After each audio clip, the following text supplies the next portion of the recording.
twin brothers Colin and Taylor Fitzpatrick had an insane finish to their junior seasons. After Taylor spoiled Colin's undefeated season with a crazy last-second win in the conference championship game, the brothers finished in the top 2 in the Heisman voting. Despite losing to Taylor's Kent State team in the conference championship, Colin's NIU team still snuck into the playoffs and went on a Cinderella run to win a national championship. Since both brothers have achieved just about all they can with their current teams, they had a decision to make, and ultimately they decided that they wanted to spend a year in college playing together as an unstoppable duo. Colin and Taylor transferred to Virginia Tech for their senior seasons, and they'll be taking on one of the hardest schedules in college football as they look to lead the Hokies to a national championship. Alright, so here we go, man. Game 1 against Notre Dame. Colin and Taylor are starting out with a tough one here, but I have a feeling they can make it happen. Colin getting the ball in the opening handoff and getting yanked down. So we'll see what Taylor can do on second down here. He is just going to take the drag route, but Holloway with the stiff arm to pick up the first down. Tucker Holloway looking like a potential beast at tight end. With Taylor working on his speed a little bit in the offseason, I would expect to see a lot of read option this year. Colin will get the ball in the off tackle play on second down, and man, this blocking has not been so hot so far. Notre Dame's defense is looking tough, but on third down, Taylor and Colin are going with the triple option, and this sets up beautifully. Taylor's able to pitch it out to Colin for a big gain finally. Was hoping Colin would be able to outspeed that last guy, but he was a little bit too tired, and he's coming out of the game here. This will be all Taylor, and he has a literally wide open. I don't know what kind of coverage Notre Dame was running, but that is just too easy. The tight ends are getting cooking early, and the Hokie is hyped up after we started out with a touchdown. And to add to that, defense gets a turnover almost immediately. Taylor keeping the ball on the read option here. We'll see if he can cook, and he does definitely look faster if he gets whacked. In terms of the run game, this offense is definitely a different look for Colin. He's used to that pistol running format, and he is not used to getting tripped up by quick DBs. Definitely some talent on this defense for the Irish. I'd be surprised if they stop this offense a whole lot today. Taylor just has the easy dump off there as he is really working the tight end. Actually, that's not even a tight end. Tucker Holloway is just a receiver who looks like a tight end. Colin's getting the ball here on the wheel route. He's been getting thrown around by this Irish defense though. We'll see if the boys can punch it in. Little speed option action here as Taylor is going to keep it himself and get nowhere. It's been interesting. Taylor's the one doing most of the cooking so far, and Colin was wide open for a touchdown out of the backfield. Can't get to it. So it'll be a 10-0 lead for the Hokies as the Virginia Tech defense has looked real solid so far, but this blocking is just not it. Colin's line was honestly probably better at NIU, and that's got to be frustrating for him. He is used to really having his way on the ground, and he's having to fight for every yard today. Gonna try to run it again on third down, and this is a little bit better blocked. Colin will at least be able to pick up the first. But at least for today, this offense is probably going to be pass first, especially when the seam is just wide open like that. Notre Dame is committing a lot of their resources to stopping the run. I don't think they're fully respecting how good Taylor is as a passer yet. Colin's obviously a little bit more touted after winning the national championship and the Heisman Trophy. And Colin does still, of course, have 50 yards already on the day. My God, man, look how this defense opens up. They are really selling out for the run game. I don't see much of a reason not to pass it when they're running plays like that. And these receivers are way better than what Taylor's used to. I really want to get this triple option cooking this year, and Taylor runs it to perfection, leaving Colin wide open. Colin will have his first real big play of the day and take it to the bank. The Hokies are on top big. Notre Dame's able to get a touchdown, but there's still plenty of time left before half here, and I have a feeling Taylor's going to find a way to move these boys downfield. Taylor only has one completion so far and clearly has way more trust in these receivers, but right when I say that, dude drops it, of course. Despite the drop there, Taylor has just looked impeccable in this game, and he's going to find Colin on the wheel route here. The brothers' second connection of the day. This just almost seems like too many weapons for an offense to have, and Virginia Tech clearly doesn't have a crazy supporting cast, but Colin and Taylor is really all they need. As long as teams respect the run as much as Notre Dame has, Taylor will pretty much have free reign in the passing game. He's just got to finish off the drive here on second and goal, and he has B wide open. Reed will get in, and apart from the one field goal, this offense has looked unstoppable. The Hokies defense has looked really strong to match as Colin's trying to get loose here, and this might be the run he was looking for. He is around the edge and in a foot race with these DBs. It looks like he might actually get caught though. Number 20 is going to sniff him out, and Colin looks a step slower than he did at the end of the year last year. Gonna go right back to the passing game here as I really like this under center bunch look. This playbook is real nice. We're gonna stay in it here and hand the ball off to Colin as he slashes forward and will get his touchdown this time. VT's got a 4-score lead, and I wouldn't be too surprised if the brothers got taken out after this drive. They have been unstoppable, and Colin is loose again here. And keep in mind, this is probably the quickest defense he'll face all season. He is still rushed for 10 yards per carry despite a slow start, and almost gets out again there, just barely tripped up. Taylor has looked very comfortable under center despite being in a spread offense for a couple of years, and he's going to give the legs a try here. You see the improved speed as Taylor's able to get around the linebacker, even tries putting on a juke move. As good as Colin's been today, Taylor has maybe been more impressive. He's basically been impeccable, although Although I think part of it is Notre Dame respecting the run so much. That play is just so wide open. And at the end of the third quarter, Collins actually going to get a kick return here. Not a role he's been placed in before, apart from the last play of the national championship game. But it might be a good idea. He gets an easy 41 yards. At this point, it's time to just pound some clock. This is where Collins should excel, and he's trying to juke out everybody on the Notre Dame defense. Can't quite do it. I'm expecting to see some more option here going into the fourth quarter, as Taylor's been pretty solid on the ground today too. And I think the one-man reverse might just make an appearance today. Collins is going to hit it here, but Notre Dame was ready for it. I have a feeling the triple option is going to set up pretty well here though. It is very hard to cover both of these brothers at once, but Taylor's pitch did not go so hot, and Collins going to have to make a tackle on the big T tackle. It's absolutely put in the turf. Not the most successful play of the day. If Taylor had gotten that pitch off, it might have been a huge gain. Instead, it's his first turnover of the season, but it really doesn't matter at this point. Before we get out of here though, we got to pad the stats just a tad, as Taylor's going to get a nice little rushing touchdown, and Virginia looked like a legit title contender, taking down Notre Dame with ease, as both brothers had very efficient days.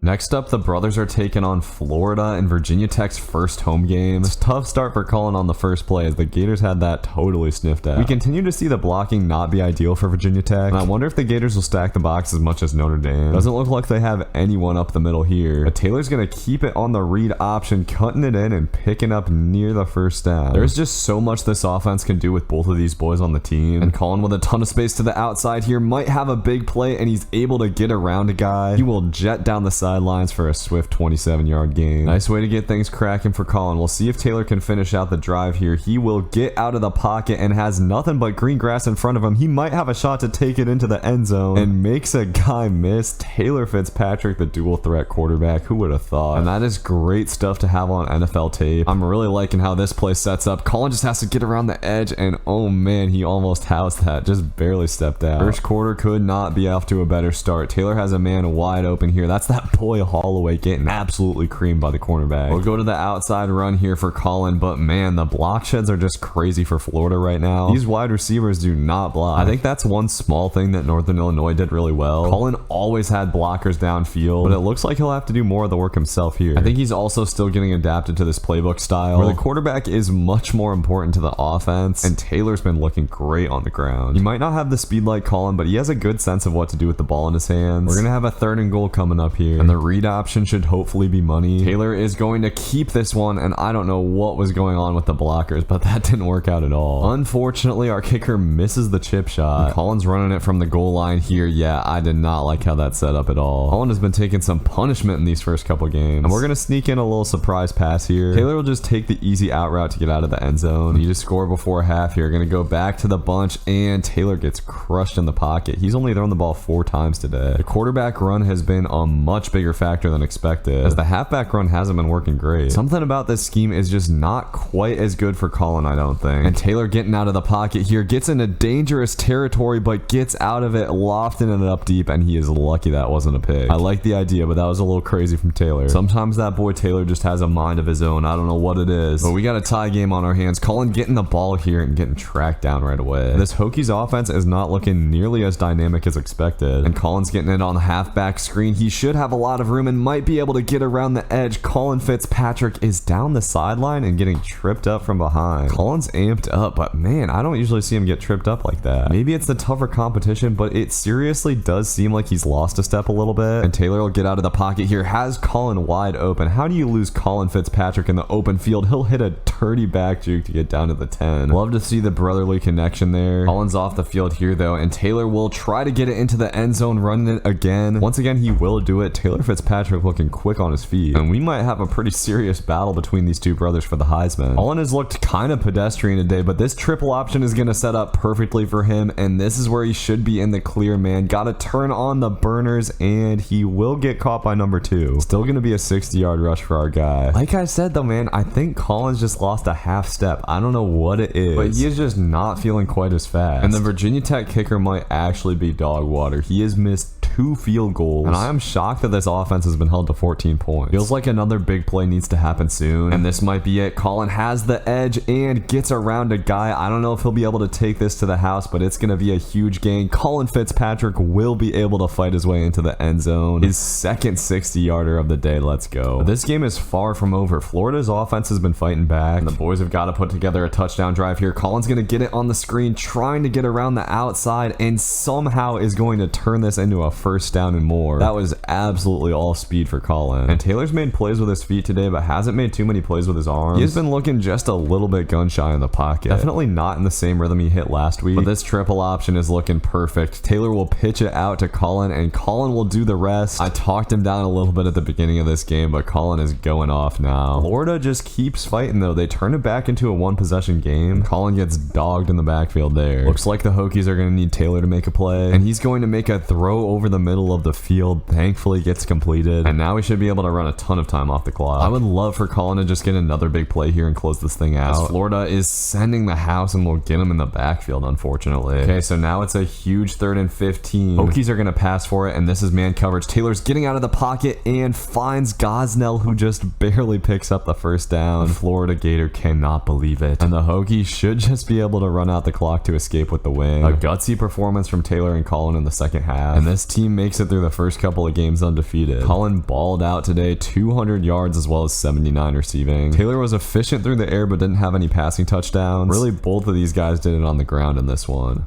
So here's the big one. Taylor and Colin are headed to the shoe to take on #1 Ohio State, and Colin gets smacked on the first play. Neither of these brothers have ever played in an environment like this, and that was a dangerous throw on the second play of the game. I'm really hoping we can get the run game going, but these Ohio State defenders are tough, and these Virginia Tech receivers really can't block, man. What Colin had to work with at NIU was way better, but it doesn't matter when he gets the ball with this much space. These Ohio State guys are athletic, but that's still a nice little 30 yards. And now I want to get things going with the pass game. Taylor's gonna have the corner route wide open, but just totally misses his receiver, and that'll bring up a huge 3rd down. And Taylor's gonna throw it to A. Reed is able to make the catch, and he is loose, stiff arming his way down inside the 10. A massive throw and catch early in this game, and now the Hokies have got to punch it in. Colin is wide open out of the backfield, and the brother-on-brother connection will start this thing out with a touchdown. Let's go. And just about as much as the offense, this Virginia Tech defense has been excellent this season. They've been getting stops on some really good offenses, as Colin's getting the ball again on the counter here, getting sat down. It's been a tough game for our guy so far. Things have definitely not come quite as easily this season for Colin, and Taylor makes a very risky throw there. Holloway thankfully able to react to it before the cornerback. But bad things could happen if Taylor keeps making throws into coverage. Colin finally has some space here on the outside, but you see, man, these Ohio State defenders are just so fast. It's going to be hard for Colin to have those breakaway plays that he's used to, and Taylor getting the ball here on the read option. These wide receivers continue to just not block. This Virginia Tech offense is not super fundamentally sound, and Taylor rolls right into pressure there, taking a bad sack. Thankfully, defense once again comes through, but the offensive line is porous right now. Ohio State's been sending pressure like crazy. Taylor's gonna have to find a way to make him pay for it, and he's trying to with a deep ball here, but a nice swap from Gabe Powers. This defense is definitely the next level up for Taylor, as he's running for his life out of 5 wide here, chucking it up deep to Reed, and that will be easily swatted away. But once again, this Virginia Tech defense continues to bail the Fitzpatricks out, and given enough chances, they'll work up some big plays. Colin with a dirty spin move there to get out of dodge. I'm just patiently waiting for Colin to break one loose, but Ohio State is dedicated to stopping the run. Outside of the one run, Colin's gotten nothing, and Taylor needs to open things up with a pass game. That is a nice throw to Green up the seam. Alright, even just getting into field goal range here is big, and Taylor's gonna try to get out of the pocket, running for his life. Ohio State had a spy on him, but he's still able to get 6. Alright, a lot of time coming off the clock here, and Colin's gonna hit the back juke here to make some space. Looked like the right side was totally crashed in. Need some good red zone offense here, as Ohio State's been going with a lot of man, and that's been kind of tough to deal with for Taylor. It's a good thing he's got the scramble on his side. He is dead tired on 2nd and inches, but he's keeping the ball anyway. Not a great play call for that situation. And now it's time for the goal line offense to come through. Colin thankfully has a lane up the middle and is fighting for the touchdown. That has got to be satisfying after a slow first half for Colin. But Ohio Ohio State is finally able to sneak in a touchdown. The Buckeyes are not out of it yet, and that was a terrible throw from Taylor. Was trying to get that to be, and that's almost picked off. That could have been an absolute disaster. As Ohio State continues to go with man coverage, this time Taylor might have a man, but his throws have been erratic at times. It seems like Taylor's developed some nerves in this environment, but he's able to pick up the first down to the out route. And we're going to go back to that triple option play that got Colin loose earlier. I am liking the looks of it again. Ohio State did not play it well, and Colin is off to the races. Number 10 hawking him down, but look at the stiff arm from Colin. We'll take a timeout with 7 seconds left, as even a field goal would be big in this situation. But Taylor's going for the touchdown. Unfortunately, did not get enough air under that ball, and Carter is going to pick it up, and he has room to run for it. He might be at risk to take this to the house, but thankfully he gets hawked down. Taylor actually made the tackle there. I can't remember if Taylor's thrown a pick so far this season, but that was his first really bad read. He's going to need to bounce back from that here, and my god, man, Colin just getting domed. Ohio State's cornerbacks have just been destroying the Virginia Tech receivers, as Taylor making a risky throw here to Turner Bradshaw, but it'll pay off. Taylor's barely at a 50% completion percentage today, as Ohio State's man coverage has just been so sticky. And I'm really hoping Taylor can take the top off here at some point, but the Bucs have done a great job of covering everything up, and Taylor's lucky to avoid a sack on second down. And this is the first game in a while where a defense has made Taylor feel really uncomfortable, and he's going to get out of the pocket and throw to the wheel route. Thankfully, Colin is somehow able to break out of there and get the first, and that was huge, man. We give the ball back up there. Ohio State's probably going to go down and score. Instead, the Hokies will at least be able to get a field goal. It does definitely hurt that Taylor turned it over before halftime. Would have been a near guaranteed 3, and the Hokies would have a chance to take a 2-score lead here. Gonna give the ball to Colin as Ohio State is stacking the box, but Colin will escape. Sometimes, man, you do not want to stack the box on Colin Fitzpatrick, because if he gets to that second level, he will make you pay. That's a big one. Defense getting a big time stop. Offense needs to score here, and Colin might be loose again. He is able to cut it out, cut it back in, and he will take the counter for a massive gain. If he was back in the MAC, that would have been a touchdown for sure. So some solid momentum for the Hokies going into the fourth, as Taylor is going to keep it here. The read option has been pretty effective, and we will absolutely take 6 yards on the play. I think it's time for a little play action here, but it almost seems like Ohio State knows what's coming, and they drop everybody into coverage on that play. All right, 3rd and 4 right on the edge of field goal range. Could be 2-down territory, and Taylor's going to hit Colin out of the backfield. Colin hits the spin move and just barely picks it up. Brutus cannot believe his eyes, and now it's a matter of taking care of the football. A field goal is a-okay here, as Colin somehow is going to turn this play into 7 yards. Looked like he had nothing. Colin's had to run tough, but he's still at a solid 10 yards per carry today, and might get more here. Zigging and zagging for his best play of the day, as he will turn that into a touchdown with very little space. The best running back in the country continues to do his thing, but Ohio State just will not quit, and we're gonna have to find a way to run the clock out. I'm gonna go with a surprise pass play here, as it looked like Taylor had the seam, but that 5'9"ness gets in the way of the throw. And now a huge 3rd and 10. Taylor will have the out route wide open, but it is dropped. Are you kidding me? Thankfully, Ohio State immediately throws an interception. That might just get us over the hump in this one, as Colin's fullback is just trying to sabotage him on this play. Job is not done yet. Just need 1 first down, and Colin walks out of a tackle to try to get it. He will stiff arm and fight forward, and it'll be 3rd and 2. All right, probably on the edge of field goal range, but I would love to pick this up, and they let Colin get the rock right up the middle. That is just too easy, and I was hoping Colin would take that to the house, but that should do it for this one. Colin finishing the day with player of the game at 177 yards and 3 touchdowns. As Taylor didn't have quite as good of a game, but it was enough to get the job done, and the undefeated season continues. Before Virginia Tech gets out of this brutal non-conference slate, they have one more game against a top 15 team, and this one is going to start out with a draw, but it feels pretty good to be back at home. A lot of the struggles last week seem to be the product of a tough environment, and Taylor looks comfortable to start this game out. Hokies are going to run it for the first time on 3rd and 1, and Taylor is keeping it, has tons of space to get the first down, and it looks like it'll be another steady march to start this game. Got to get Colin cooking with the run game here, and he has the outside. This is the same Michigan defense that he scorched last year, and it looks like they're a little bit faster this time, but still a big gain. He did that against what looked like a run blitz too, and Taylor's running the triple option here, pitching it out to Colin, who once again will have a ton of room, zigzagging inside the 20 and fighting to the 15. Colin is rolling to start this one off. Now Taylor will try to punch it in with the pass. Michigan going with man coverage here, and Taylor has no one open. He'll try to scramble and is able to get around the edge. He will get tracked down before we can get into the end zone, unfortunately. The Hokies are going to go with a full-on goal line approach here, and Colin is just balling out today. He'll start this thing out with a touchdown. Wolverines will give the ball right back after doing nothing with their first drive, but that counter gets blown up in the backfield. Colin is still averaging almost 10 yards per carry. He'll try to add to that here. But the blocking has just not been good this year. Colin's been doing a lot of his work pretty much single-handedly, and Taylor's floating one for the corner route here. That'll just barely get over the DB. So the drive will continue. Colin getting another outside carry here and is able to get 5 this time. I'm really hoping we can see some huge plays from Colin today, but Michigan's dedicating a lot of energy to getting him down in the backfield. Taylor's got to take the top off with the passing game a little bit, and we'll see if he's able to here. He had B wide open, but the pressure gets in too quick. Can't hold on to the ball quite that long. Thankfully, this defense continues to just look elite, and Colin might have his big play here. He gets a block, and he is off to the races, looking a little bit gassed, but he's trying to get down the sideline, fighting to get around number 2, and cannot quite do it. I'll say it again, man. Colin's still been good, but it does feel like he's just lost a half step. Taylor able to get his first touchdown pass here. We are having our way with Michigan right now, and a punt return is going to extend the lead. This Virginia Tech team might have been pretty damn good without Colin and Taylor on it, but with them at the helm of this offense, they are a juggernaut. Unfortunately, Taylor's pass is going to get picked off with one hand. That was absolutely insane. Dude was looking like Ziggy Sabaka there. His last couple of games haven't been great statistically, but he's getting out of the pocket and has a receiver coming wide open. An absolute dime from Taylor. We might have something cooking before halftime. Getting into the end zone here could potentially put this game away, as Taylor's getting out of the pocket again, chucking it to A, but somehow that wound up all the way over there by the sideline. And the accuracy and arm strength still an occasional issue for Taylor, but that ball to Green is right on the money, and Green's having a great day so far. I'm hoping we can cap off this drive strong, and Taylor finds Holloway on the hout. Tucker Holloway hits an absolutely dirty spin move and just barely gets tackled before he can get in the end zone. So it'll be 1st and goal with time ticking down in the half, and Taylor will just hand it off. That is easy picking for Colin as he trucks a dude on his way to the end zone, and the whole team is hyped up after that one. The Hokies should be the #1 team in the country after this game. When you think about the teams they've beaten, it's actually crazy that Virginia Tech is only ranked 8th. I have no idea what the voters are on. Up by 21, I'm going to stick with the passing game here, and Taylor is trying Green, who's had a great day. That was a very, very risky throw, but Green is able to catch it. I was trying to lead dude a little bit more upfield. That's my trade-off for the one-handed pick earlier, and Colin has a ton of space again despite his blocker getting obliterated. He is down the sideline, and this time he might take it to the house. He'll have to zigzag around a guy, and he will eventually get tripped up at the 5, but still a huge play. Colin is just so hard to stop. No matter how many people you put in the box, he is almost guaranteed to get his, and Taylor getting another touchdown pass to Sean Harvey. I will say I was hoping Taylor would have a little bit more time behind this offensive line, but there have been just as many holes in this one as he had at Kent State, and Colin is loose again, man. Colin having his best day of the season so far, and he's in a foot race. Will eventually get dragged down, but fights into the end zone for the 68-yard touchdown. Very nice. This game has turned into a complete blowout. Taylor pretty much just did what he needed to do today, but Colin went off. 18 yards per carry is one of his best days for sure.